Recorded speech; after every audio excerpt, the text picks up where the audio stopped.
Hello and welcome to the News9 Plus Show on the world's first news and current affairs OTT platform, News9 Plus. Maharashtra is the state that's giving the BJP the most worries and the most confusion for voters. If voters had to choose between one Shiv Sena and one NCP in 2019, they now have two Shiv Senas and two NCPs. That's in addition to the Congress and the BJP. There are 13 seats left in Maharashtra's 48 Lok Sabha seats. The fifth phase of the Lok Sabha polls are on Monday, the 20th of May. But first, let's look at the 5 factors that will matter in Monday's elections. Number 1, the BJP's infrastructure push. Projects worth 8 lakh crore are currently going on in the state. Some key infrastructure projects are the Mumbai Trans-Harbour Link, 17,000 crore, recently inaugurated. The 13,000 crore Navi Mumbai International Airport, high-speed metro lines, the Mumbai-Ahmedabad high-speed rail, the bullet train project, twin tunnels between Andheri and Borivali. That's thousands of crores worth of projects at stake here. Point number 2, the BJP cadre are unhappy. 48 seats, BJP is contesting only 28. The Shiv Sena 15, the NCP Ajit Pawar 4, and 1 seat goes to the smaller ally. Due to multiple stakeholders in all the Lok Sabha seats, seats sharing was difficult. There are visible strains between the workers of the 3 components of the Mahayuti. Point number 3, sympathy for Uddhav Thackeray. Point number 4, Maratha anger over reservation. And finally, point number 5, Muslims voting for the Uddhav Sena. Since 2019, it's been reported that after joining the MVA, Uddhav Thackeray has amended his party's relationship with the Muslim community. Though Uddhav still claims his party adheres to the Hindutva ideology, he seldom targets Muslims in his speeches or in his party's mouthpiece, Samna. Now joining me to discuss the BJP's Maharashtra conundrum, the Maharashtra Muddle, are S. BALAKRISHNN, SUNIL SHIVDASANI, KIRAN TARE and my colleague BRIJESH Pandey in the studio. BRIJESH, we've been tracking Maharashtra for several weeks now. Does it continue to be a cause of concern for the BJP and why? Well, it does, because initially many thought that this division of Shiv Sena has led to a body blow to the Thackeray faction, and they will and also the same with the NCP would ensure that the BJP would romp home and they would win almost 90 to 95% of seats. Right. But when the situation went to the dining table where they had to decide as to which party will get what ticket, it led to a lot of heartburn, and the cadres down on the ground are not that happy, and the assimilation which they had thought of BJP and Shiv Sena cadre or BJP and NCP cadre, that is not happening. It is not happening, and that is the reason why what is initially thought that this could be a cakewalk, given the kind of all the MLAs and MPs leaving Shiv Sena in droves. All of a sudden Uddhav Thackeray is getting that sympathy factor, and that has much to the chagrin of the BJP is not ending very soon. So I think one of the key swing states, nobody would have thought a year before that Maharashtra will emerge as a key swing state as far as BJP's Ab Ki Baar 400 Par slogan, and is giving headache to the BJP poll strategists. I want to ask this question to Mr. Balakrishnan, a veteran journalist, and he's also been a cooperator. So he's actually seen the grass on both sides of the divide. Mr. Balakrishnan, welcome to the News9 Plus Show. Thank you, Unnithan. Thank you so much. What do you make of this 3-legged race that the BJP is in? BRIJESH just mentioned how the party is in an alliance with the NCP Ajit Pawar faction and of course the Shiv Sena Eknath Shinde faction, but it's not really working out as planned. There are issues, the 5 factors that we mentioned. There's a deep unhappiness over this alliance with the other 2 parties. Tell us what you're hearing on the ground. Sandeep, one thing we should keep in mind, the BJP's overall aim is Shat Pratishat in Maharashtra, that is 100% in Maharashtra. But and in pursuit of that goal, they had to divide the Shiv Sena first and then the NCP, and then form the government. And very smartly enough, Devendra Fadnavis has ensured that the CM-ship goes to Eknath Shinde, so that when the Shiv Sainik get power, their works are getting done. That will further weaken the Shiv Sena led by Uddhav Thackeray. And apart from that, also the BJP can escape the charge that it is doing everything to grab the post of chief minister. Right. Having said that, what is happening is that the Shiv Sena has been pushed to the wall, and so Yes. has the NCP led by Sharad Pawar. Right. This election is an existential crisis for Yes. both these leaders. Because Absolutely. if they lose this election, then they might better kind of wind up their act. Right. So Right. this is a life and death for both these parties. And as far as Sharad Pawar is concerned, he is 83 plus. Yes. So there is no way in which he will be able to lead his party. And Right. the NCP has been reduced to a rump. So Absolutely. it doesn't matter. And the number of seats they're contesting is also less. Sharad Pawar is only interested in the victory of his daughter Supriya Sule. Yes. Beyond that, he has not shown much interest. Right. As for Uddhav Thackeray, despite his health problems and all that, he's a man of steel. Yes. There's no doubt about it. His campaigns have been fantastic all over Maharashtra, has been receiving fairly good response. And this B team like Sushma Andari and all that have been carrying Yes. it further.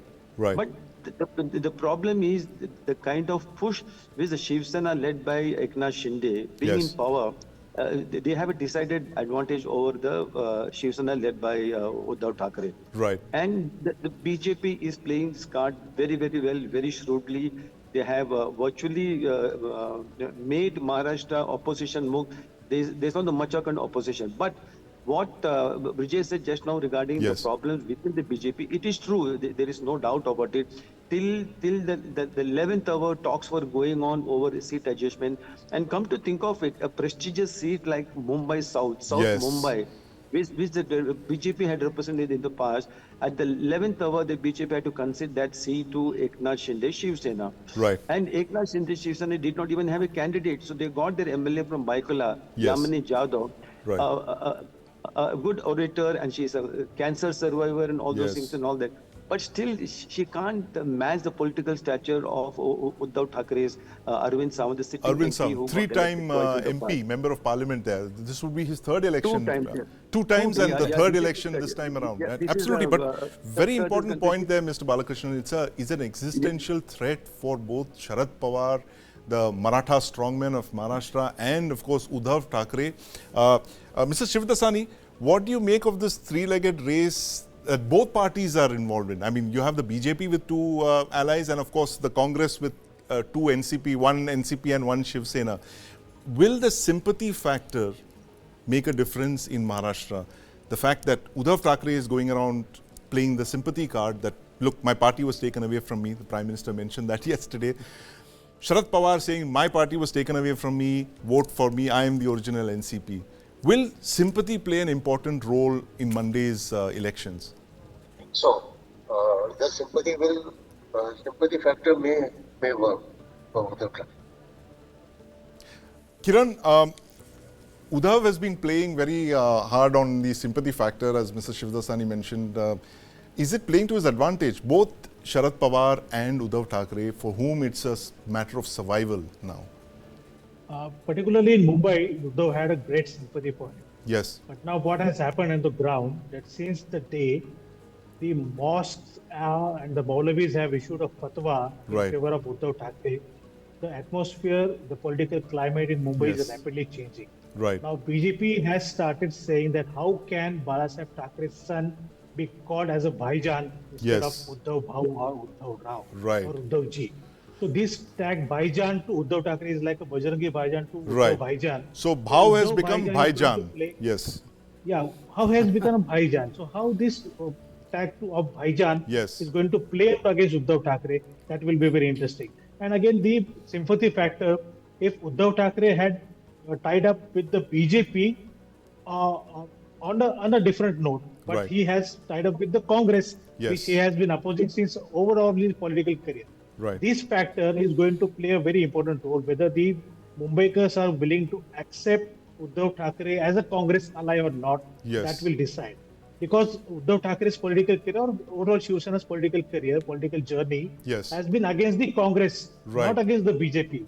Yes. We haven't seen a candidate against BJP candidate against Shiv Sena or a Shiv Sena candidate against the BJP. Yes. But this is the first election where Right. the BJP and Shiv Sena are facing each other in Lok Sabha.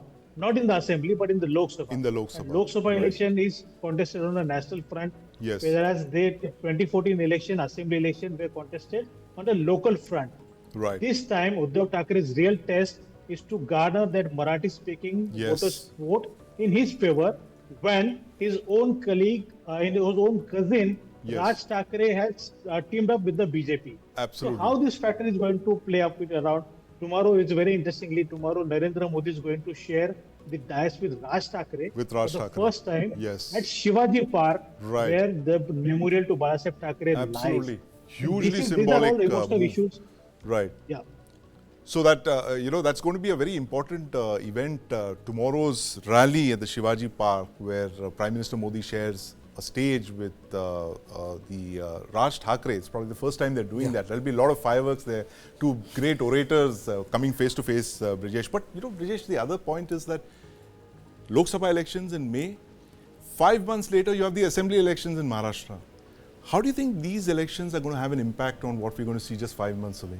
October is when the assembly elections are slated. See, Sandeep, what has happened is that, for a long time now, what happens in Lok Sabha election has no impact whatsoever on the assembly election. Because the situation, until now, so situation completely changes. Right. Like in this best example is the place where we are sitting right now, Yes. In Delhi. Yes. It's when it comes to Lok Sabha, it's 7-0. It's completely, complete separation dichotomy, of complete assembly separation. and Lok Sabha. And Lok Sabha. 7-0 in Lok Sabha Yes. and 63-7 opposite when it comes to assembly. So it's decimation of extreme on separate elections. So I don't think that this is going to have a much impact on that. But one important thing that can happen is that if Shiv Sena Uddhav Thackeray and NCP Sharad Pawar doesn't perform up to a mark, we might see more desertions. Right. And it could be a very depleted force, both Uddhav Thackeray as well as Sharad Pawar's NCP and even Congress party. If they do not perform up to a level, if they perform up to a level, I think they are going to give a very spirited fight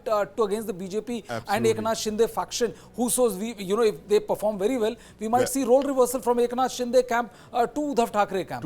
So a lot depends on how much they perform. If they don't perform up to the mark, it's not like the desertion has completely stopped. They're still trickling. That will again acquire a wave. Yeah, it will become a floodgate if Uddhav Thackeray is not able to perform up to the mark. Very, very interesting point there, and that actually fits in with what Mr. Balakrishnan was saying, that this is actually a fight for political survival. Political survival, absolutely. Sharad Pawar and Uddhav Thackeray. How they perform in these elections, and particularly Monday's elections, will decide the course of state politics. 5 months down. Mr. Balakrishnan, how important would these results be to ensure the survival of these two parts, the factions, the Sharad Pawar faction and the Uddhav Thackeray faction of the Shiv Sena? Very poorly, then 100% their credibility will be will virtually vanish, and they will have a very, very tough time in facing the assembly elections. But some of my colleagues on the panel, they mentioned the sympathy factor for Uddhav Thackeray. Yes. I don't think there is any kind of sympathy factor. On the contrary, people are asking, how do you are the chief minister of the state? Yes. You had the state intelligence under you. The home department was under you. You did not have the faintest clue that as many as 36 plus MLAs of your own party, they are going to leave for Surat. They are going to desert you. And they are going to pull down your government. So they are saying that it is a colossal failure on your part that you are not aware of what is happening right under your nose. And number one, and apart from that, like what you earlier said regarding the development, here is a party, the Shiv Sena led by Uddhav Thackeray, which is saying no to everything. Yes. The Aramco oil company of Saudi Arabia, they wanted to invest about $4 billion in the refinery, the world's largest refinery at Nanar in the Konkan. Uddhav said no, there will be pollution because the mangoes will become green, yellow, and all those things and all that. Similarly, Areva company of France, they were willing to invest a few $1 billion in starting an atomic energy project. Uddhav said no to that also. If this is a kind of attitude, if you are going to be so anti-development, and then at the same time you cannot blame that industries are not coming to Maharashtra. What kind of atmosphere have you created in doing that? But anyway, it's a good thing that Deputy Chief Minister, yesterday I interviewed him. He said we are committed to reviving both this project will ensure that Maharashtra doesn't suffer because of this. But then this kind of negative politics will not yield any kind of results whatsoever. And apart from that, the Bala Sahib's ideology, the Bala Sahib political legacy has been beautifully appropriated not only by the Shiv Sena led by CM Shinde, but also by the BJP. By the BJP. The Prime Minister makes it a point to mention about Uddhav Thackeray, his emotional relationship with him constantly, and all the Shiv Sainiks of Eknath Shinde, they go to his Bala Sahib's memorial at Shivaji Park. They started their campaign by going there. So the average Marathi Manus does not think that Uddhav Thackeray is the only one who's capable of taking the legacy of Bala Sahib forward. Right. And apart from that, like what Kiran had rightly said, if Uddhav is going to be referred from Uddhav Bhau to Bhaijan, definitely the average Marathi Manus is going to do a rethink. What is this happening? What does he stand for? What does Uddhav Thackeray stand for? But Sunil Shivdasani, closing comments on this. What can we expect from Shivaji Park tomorrow? You have Raj Thackeray, the rebel Thackeray, the original rebel in the Shiv Sena, sharing a dais with Prime Minister Modi. Two big orators at Shivaji Park at the site of Bala Sahib Thakeray's memorial. What can we expect? Yeah, everybody is looking forward to this meeting because this will be a focal point where Prime Minister Modi and several other speakers, they will throw light on so many aspects. So everybody is looking forward to this meeting. It will make a mark, definitely. Everybody is looking forward to that historic speech, if I could call it that. Raj Thackeray sharing a stage with Prime Minister Modi, but that just tells you about the flux that Maharashtra's politics is in at present as the state goes into the final phase of polling on Monday. But thank you very much for your insights, BRIJESH Pandey, Sunil Shivdasani, Mr. Balakrishnan and my colleague KIRAN TARE. Maharashtra Elections, Maharashtra Muddle, we'll know on the 4th of June. Ace lawyer Ujjwal Nikam is known to send India's enemies to the gallows. He was a district pleader in Jalgaon when Pak engineered serial blasts in Mumbai in 1993. Nikam was made special public prosecutor in the case. He hasn't looked back since. He's successfully fought cases related to terrorism, murder and dacoity. And now he's arguing his own case in the court of the Mumbai North Central Lok Sabha constituency. Catch our episode 2 on Startup Netas, Bar or Ballot, only on the News9 Plus app. ना रुपए की खान चाहिए ना सम्मान चाहिए याद करे हर मुझे कोई ये मेरी पहचान चाहिए जय हिंद जय Bharat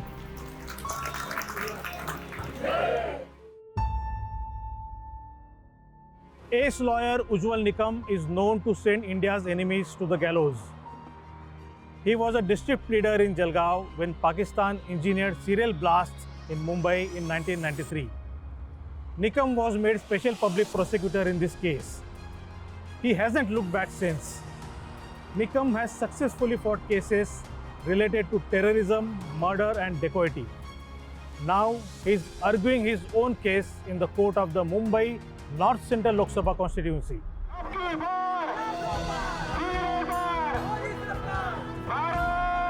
I would say that it's a second inning in my life. I never expected that I will enter into the politics in 7 to 8 days. And ultimately, I said yes. This is a high time now to enter into politics. But the politics with positive thoughts. Politics with specific aim. And therefore, I have selected the National Political Party, BJP.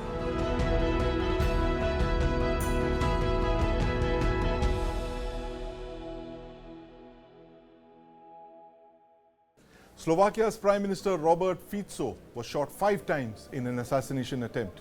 The attack took place after an off-site government meeting in the central Slovakian town. The suspected gunman shot him as he was meeting a small crowd of people who'd been waiting to meet him on the street outside a cultural center. This has shocked the world, but it's not the first time that a leader has been attacked while he was engaging with his supporters. In 1981, Ronald Reagan was shot and wounded when he was leaving a hotel in Washington. In 1991, former Prime Minister Rajiv Gandhi was killed by a human bomb. She was standing with a garland to greet him as he stepped forward. She blew herself up. In 2022, former Prime Minister of Japan, Shinzo Abe was killed after being shot twice in the chest and neck during a campaign speech in Japan. Now, leaders are representatives of the people. As part of their job, they need to meet people, but this is also the time when they are at their most vulnerable. So what does it take to secure a leader? To begin, let me start by introducing my guests for the show. Joining me to discuss this are Colonel Sandeep Sen, former NSG, 51 SAG, combat veteran. He was the man who led the NSG into the Nariman House operations in 2611 Mumbai. Colonel Sen, honored to welcome you back on the News9 Plus show. Thank you, Sandeep, for having me. And my colleague Deepak Badana joins us as well. Deepak covers security matters. Deepak, what was your first take on seeing that assassination attempt yesterday? Deja vu? See, this is, as you just mentioned a little while ago, all leaders need to meet their constituents. Yes. And while this is a necessity, it is also the point when they are most vulnerable. In the Indian context, a couple of days ago, people raised the same question about Prime Minister Narendra Modi. Yes. Now, Mr. Modi is extremely popular and he is in his true element during his rallies. Yes. But that is also a time when our security forces are working overtime to keep him safe. Yes, so absolutely. I think that's part of the job there. Colonel Sen, I want to come to you. We spoke last when we discussed this point earlier when former Prime Minister Shinzo Abe was assassinated. And there you saw that sight of his bodyguards freezing. When the first shot went off, they had about 2.5 seconds to step in and save Shinzo Abe's life. They froze. Tell us why split-second reflexes are so important when you're in the commando VIP protection role. I will take it in a different way. When the PSOs, the personal security officer of a protectee, it is their bread and butter. This is for this job. Their very existence is theirs. This is they have to do from time they get up and till the time they sleep. Yes, that's what they train for all their lives. It is. This is the only thing they are going to do. Right. They've got nothing else. So when you are specifically tasked for a thing, you have to be on your toes. Right. But the problem with the Western, in Europe, Japan, you take advantage wherever there is a peace. This kind of situation doesn't. Violence is less in their country. Right. There, the complacency sets in. Right. So the bodyguards and the PSOs of specifically these countries where the threat perception is less. Yes. Are not very much, up their toes. It is a generally routine job for them. Right. They don't expect that in their country, their prime minister or any VIP or protectee will be attacked. Right. If you take it further, in our country, people complain. Why, why European leaders speak freely to the media, why they travel on a public in public transport. Network, yes, that's in public transport, right? And they can go to any restaurant and eat. Yes. So because it is their culture, and they are not used to such kind of security. But you will not find a prime minister or a protectee or a person of importance in a country where threat perception is high. You will not find even a normal person is going in a terrorist infected area, he is going for a cup of tea. Right. So this is the reason that they generally get failed. This is my perception. Oh, that's an important point there, Deepak. As Colonel Sen mentioned, the fact that it is the culture that these security guards operate in, the kind of the climate that they are operating in, that it's a low threat perception country. I don't think Slovakia has too many terror attacks, Colonel Sen. And neither does Japan for a while now. The Red Brigades have not been very active there. That's a good thing. But as you said, this kind of influences the perception of the bodyguards as well. But, if you're a former commando as well, you've led forces in the NSG. And the NSG studies all these incidents across the world. The SPG, I'm sure, does that as well. What are the kind of lessons that you would give your comrades? What would you tell them to look out in all these incidents? Because I remember you telling me very closely that, when you were in the NSG, you would study terror attacks all across the world for patterns, for new modus operandi that terrorists would use, because they copy, very quickly. They learn and they copy very quickly. How would you advise our security agencies? What would they have to be prepared for, given the fact that we have our VVIPs, our heads of state and government and elected representatives freely mingling with the people, because election season is on in India right now? See, I will grant our security agency and our PSOs. I'll say they are much better trained, right, much better aware, and it is not that only the bodyguard is in question who are in the fray. Right. This kind of attack when it's taking place, unlike in their country where this Prime Minister has gone straight away and people are there to meet, standing there to meet him. Yes. It is all planned before. Okay, right, when the Prime Minister comes out, he will right, go to place A, place B, and like this and that. Right. But because the threat perception is less there, and yes, they are not having any terrorist attack kind of thing, it is a purely political hate crime, you can yes, say. Unlike our country, the entire plan of a VIP or a person who's being protected, yes, is planned in advance.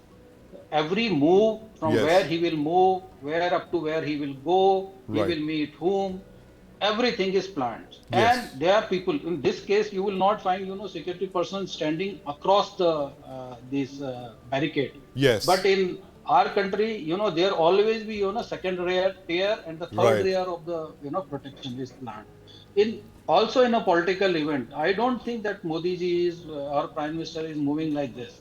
There Right. will be when he moves in a cavalcade, yes, when he is going in a road show, there will be close protectees, then Yes. outer layer and then the medium multiple layer and the rings of security around. So- yes, multiple rings of security, and every person around them would be would be checked, and somebody right. might That's be an eye heartening on to it. know that we have a better security for our heads of government than they have in foreign countries that you just mentioned, Colonel Sen. But this thing of reflexes again, is that also a function of the security environment? Because I would tend to believe that your bodyguards are pretty much get the same kind of training across the world, that you are to react in like 2 or 3 seconds, because that is the critical time in which you have to make that move to stop the gunman from pulling off his drawing his first shot. Tell us about the training that you need for these reflexes. See, these are the muscle memory reflexes. Yes. Every situation, day and night, you are training for this only. That is Right. what I am saying. Your existence is this only. Right. You have You've to used a very save technical person. term. I'm sorry to interrupt you, Colonel Sir. You use a technical term, muscle memory. I know you've told me this in the past, but explain for the benefit of our viewers what muscle memory is and why is it so important for a commando? See, what happens when they practice the protection of a protectee, Yes. then various scenarios are played up during the training. There are Right. one team which is actually on a protection duty. Right. The another team who will take over is right now is practicing. Yes. So when they are practicing, they are playing a scenario where the protectee Yes. A is going to this place, and suddenly somebody from the crowd fires on him. Right. So moment he fires on him, there are protection 1, 2, 3, 4, 5 who are gathered around him. Right.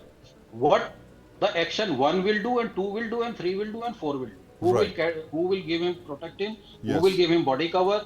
Right. Who will take out that bulletproof mesh? Yes. Which nowadays everybody carries. Right. And how the next 3% or 4% who are going to drag him to the vehicle. Yes. And this every person's role is fixed, and Right. he prepares for it. And they keep on playing in a different scenario. So it comes into your memory. Yes. You are not worried about where the bullet is coming. Your actions are all fixed. Right. So what happens in a where the threat perception is less. Right. And this person who attacked Yes. Mr. Robert Pizzo Yes. is a 71-year-old. Right. A 71-year-old fellow who is standing there, where in the country where the threat perception is less, it will surprise any agency. And they should not have, but this is the reason I can give on their behalf. Very, very important points, Deepak. A 71-year-old assassin, a potential assassin who whipped out a pistol, and just 2 minutes, he had, in 2 seconds, in fact, he had pumped in 5, bullets in it. But what's your takeaway from what Colonel Sen just told us about muscle memory and training and repetitive training of commandos? I think that goes across the board for all servicemen, like when you, and in fact athletes as well. Right. But what I'm more interested to understand is, it's fine to have all these protocols in place in our country, but what about what happens when, say, Mr. Modi leaves for another country? Are our practices, our security protocols looked upon, with favor in those countries where the threat perceptions are much less? Yeah, very important point there. How would our VVIPs, how can we kind of take our best practices when we go abroad with it? I imagine, when our heads of state, heads of government travel, we, the SPG and other close protection agencies travel with them. But how does this operate in a country with, a low perception of security, exactly like Slovakia, like you mentioned, or Japan for that matter? See, what happens is, it is not the threat perception of in that country. Yes. It is threat to a individual also. Okay? How much threat this person is having. Right. So, when a state head comes to our country also, and I've been a part of that security protocol. Yes. It is a security team comes in advance. Right. He does a liaison with local security and the security of the VVI security officers of the VVIP of this country, state heads of this country, and in the coordinated with their coordination, a plan is made, and also it is then the other aspects also. In case he is staying in a hotel, which hotel he is staying, and the protection of that hotel is also, inner cordon is the responsibility of, if our head is going, then head of state is going, then the SPG will have that responsibility. But the outer layer will be coordinated by the security forces of that country. Right. So it is in coordination and very well planned. It's in coordination. So it's basically that entire security architecture that's lifted into that other country. Yes. But if I may, sir, do you think these threat perceptions or the threats themselves have increased over the last 2 decades? Yeah, it has increased a lot because now, violence all over the world has increased. If you see whatever is happening in today, if you see United States, kind of agitations are taking place, and Arab countries, Syria, Israel, everywhere the hate crimes are increasing. People are losing their patience. So it's not that always terrorists are going to attack. A person like, a 71-year-old who is just your political rival and doesn't believe in you, and he thinks that you are lining with Moscow, and you are pro-Ukrainian. Yes. And you can do. So such kind of thing happens. Yes. So it is increasing. It will further increase, and with the the technology which has increased. You can 3D print a gun at your home. Yes. You can make a IED after learning from YouTube, and you also don't forget the drones. Absolutely. Everywhere the jamming of drone is not going to take place. Right. And it is very difficult to jam a drone, and the kind of what you have seen in Ukraine and Russia war, the kind of use of drone is taking place. It is going to be a very, very big challenge for all security forces all over the world. Not only Thank you. Thank you very much, Colonel Sen. That's a fascinating insight into the world of commandos and close protection forces there from the man who's led some of our bravest commandos in the 2611 operation. Thank you very much for joining us this evening, Colonel Sen, my colleague Deepak Badana. We'll keep coming back to you for updates on what our commandos are up to when they go through these difficult tasks like protecting VIPs who are operating in public spaces.